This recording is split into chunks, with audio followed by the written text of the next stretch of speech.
Alright, in Warframe there is a specific resource that a lot of people try to farm for because it's used for just about everything that you want to get in the game.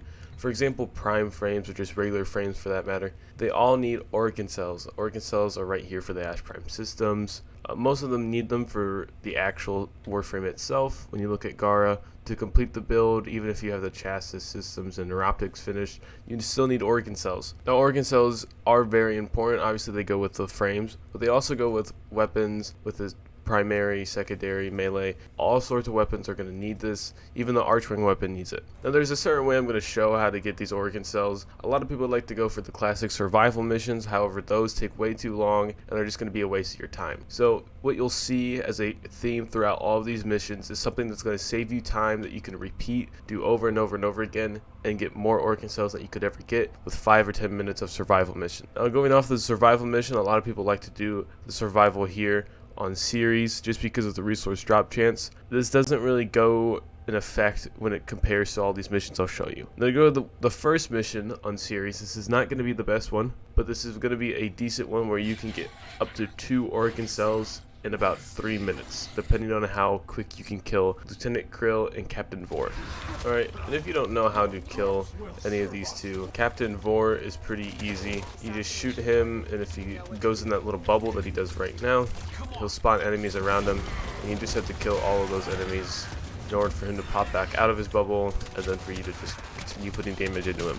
So he is one of the easiest targets to kill against these two. And then with this one you have to shoot the back, or try to aim for it at least, and then eventually over time he'll go into a state where he's able to get shot at and killed, and that's when he goes and is just caught on fire really.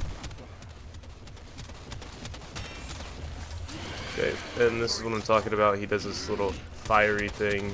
He's going to be very weak, and then you can kill him. Okay, and even though I didn't get an Orokin cell from Vor, I did get one from Krill, so you still have that chance of at least getting one for what I did in 2 minutes and 2 seconds. Okay, now another one I'm just going to mention. I'm not going to do it just because it's one of the more annoying ones, but it's also the one that's either going to give you one or none, and that's going to be the Assassination mission on Saturn. If you don't know who this guy is, he gives you Ember, so if you want to get Ember, you are going to farm this guy, and then you might realize that he's able to drop Orokin cells pretty easily. That's what all Assassination missions really are. They drop the rare resource if you're lucky enough to get it, but it is still a high likelihood that they drop it. So that's going to be one. If you for some reason only have Saturn, you don't have Ceres or anything else like that, it doesn't really make any sense, but hey, you know, that's you. You can do that Saturn Assassination mission. You could also do this Void over here, which is Moat. That's going to be a survival mission. The only reason I'm telling you to do this specific survival mission is because 5 to 10 minutes in, Vor is going to spawn. Not the regular Vor, he's a little weird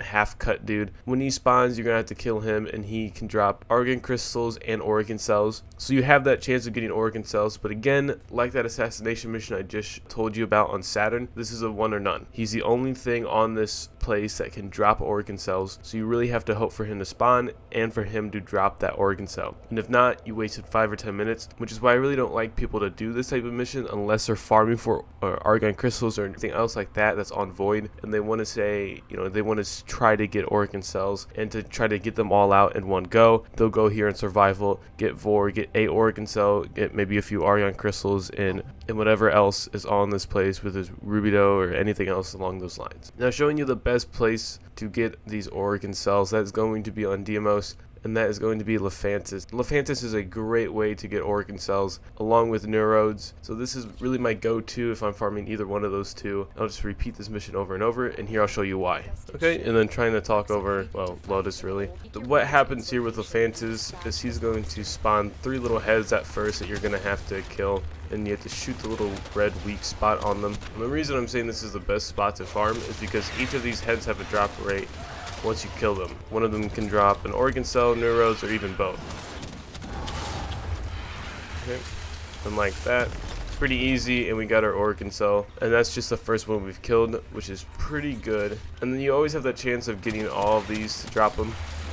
which is likely not, okay, I was going to say likely not going to happen, but now we have a 50-50 chance of getting another one from this guy. Oh no, but we did get a neurode. So another way, like I said, farming both of these things is going to be great over here because you can get both of them at one time, or you can get one or the other. Either way, you're going to likely get one of these. If not, you're really the unluckiest person to ever play this game. Right, now we have 2 Orokin cells, and then again we have another chance to get an Orokin cell by killing all 3 of these heads. Again, fairly simple. It's the same thing. Shoot the red, the bright red at least. We did get one from that one, but we did get 2 Orokin cells and a neurode, so I would say that's pretty good, especially in the amount of time we spent on this, which is not even close to what a survival mission would be and give you. And with that mission, we did get somewhat lucky. We got 2 Orokin cells out of the 4 that we're able to get. That's pretty good for doing it under 3 minutes, with a survival mission having, you know, I had to wait for 5 minutes or anything else like that. So for me, that's something that I like doing, just because it's really quick, really easy, and for people, you know, who are watching this,